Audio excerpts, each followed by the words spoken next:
Ring of Honor are releasing every wrestler they currently have under contract. There are conflicting reports that the Ring of Honor tape library is for sale to the highest bidder, and we might be about to lose a legendary wrestling company. What's going on, guys? It's Tom, or Top 10 Wrestling, and let's talk about what the hell is going on with Ring of Honor. Before we get into it though, make sure you subscribe with notifications on. Only a small percentage of you watching these videos are actually subscribed, so if you do end up enjoying this video, be sure to subscribe. It's free, and you can always unsubscribe. Anyway, on to the video. Hey, this is your Olympic hero Kurt Angle, and you are watching Top 10 Wrestling. Oh, it's true. It's damn true.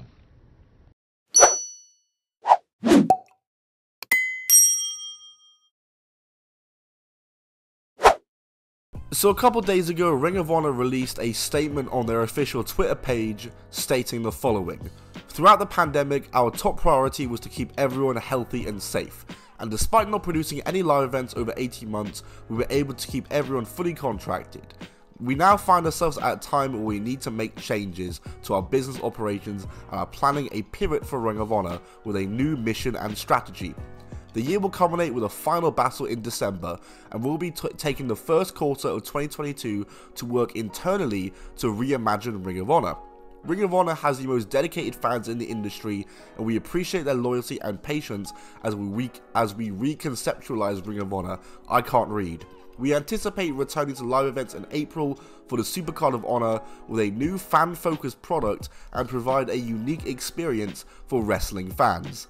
So that statement is quite vague in what's actually going on. So when I read that for the first time, I was just thinking, okay, it seems like they're just taking a new direction for the company. Ring of Honor, obviously, they were one of the only promotions that actually contracted and paid every single one of their wrestlers despite not running shows, which was really great from them. And I was just thinking, you know, they probably lost a lot of money from that. Maybe they're just gonna lower the budget a bit, do shorter shows, less content. Maybe they'll do the TNA route, do like a one-night only events rather than pay-per-views. Maybe there'll be a bit of a roster reshuffling. However, I wasn't thinking, when I said roster reshuffling, I thought maybe just some new people coming in for lesser, some of the bigger stars going out, or maybe people going on pay-per-appearance contracts, becoming occasional wrestlers, you know, things like that. I wasn't thinking, you know, the entire roster being released from their contracts. That is absolutely not what I was thinking. It's crazy because they just had a whole women's tournament where they revitalized their women's division. They signed so many new women for it, like Allison Kay and Marty Bell and Roxy, who is obviously the champion, and that's just going to go away in 2 months' time now because they're all being released. That's crazy to think about. Pretty much after Final Battle, Ring of Honor are going to release all their talents and I guess just sign wrestlers on pay-per-appearance contracts, become a bit of just an indie company really, and you know, it's going to be difficult to keep their talent there, especially when, you know, you're trying to book champions and things like that on a TV show when you're on pay-per-appearance contracts, because their talent can just get snapped up at any time by your Impacts or your WWEs or your AEWs or even your NWAs even. Ring of Honor are set just to become an indie company that are on TV basically, and I imagine their viewership is going to very much lower because they'll have less credible names, less big names on there. I imagine their attendance will lower, and I just don't know what's going to happen with that. A lot of people were acting like Ring of Honor's died, but if you like read the statement, they literally don't say anything about the fact that they're going down under or going out of business. Potentially, they might go out of business once these changes are made if it doesn't work.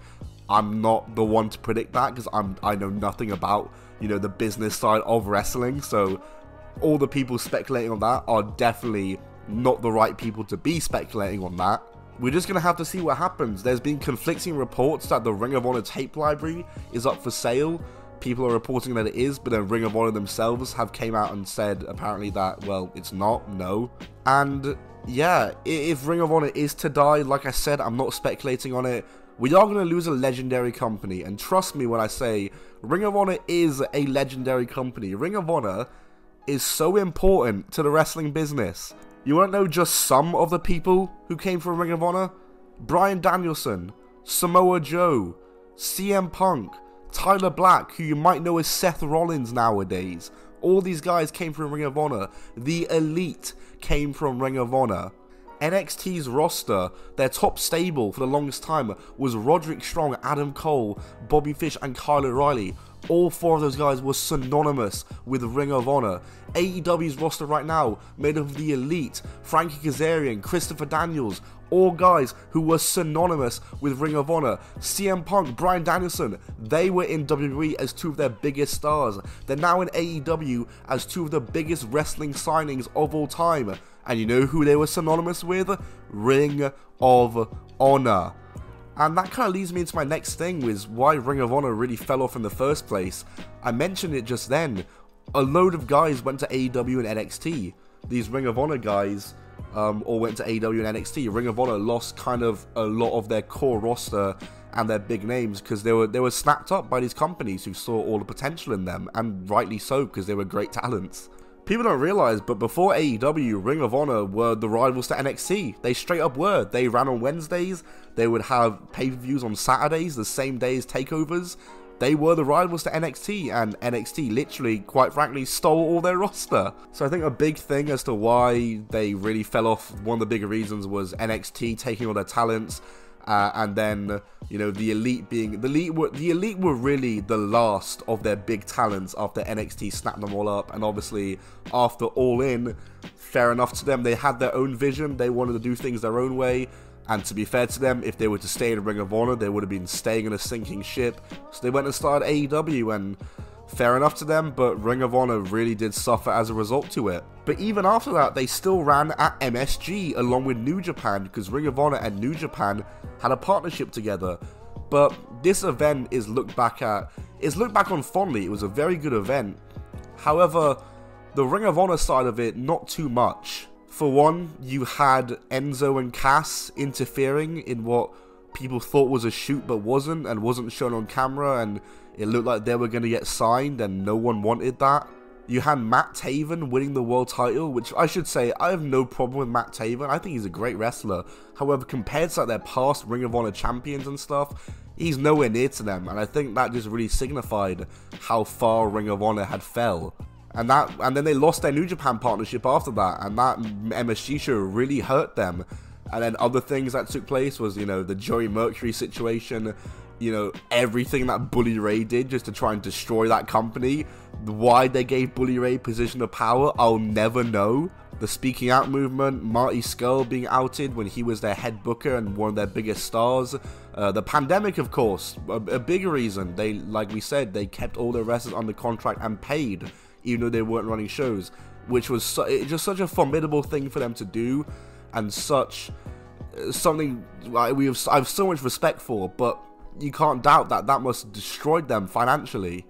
And so yeah, what's really next for Ring of Honor? Where will talent end up?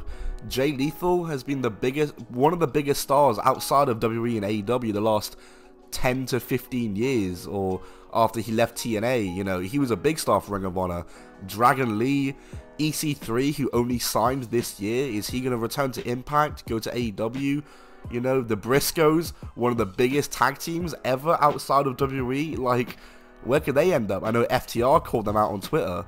As I said earlier, they just signed an entire women's division with the likes of Addison Kay, Marty Bell, Roxy, Willow Nightingale, Trisha Dora. So many talented women that could end up elsewhere. Even someone like PJ Black, Heath Slater said he wants to reunite the Nexus. Maybe PJ Black could go to Impact.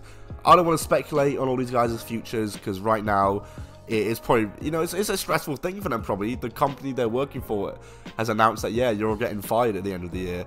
But I have no doubt that all those guys and girls will end up just doing amazing things, because there's so much talent in that Ring of Honor roster. Even though Ring of Honor has definitely fell off, like I said, there's so many talent on that roster that can be great assets to elsewhere.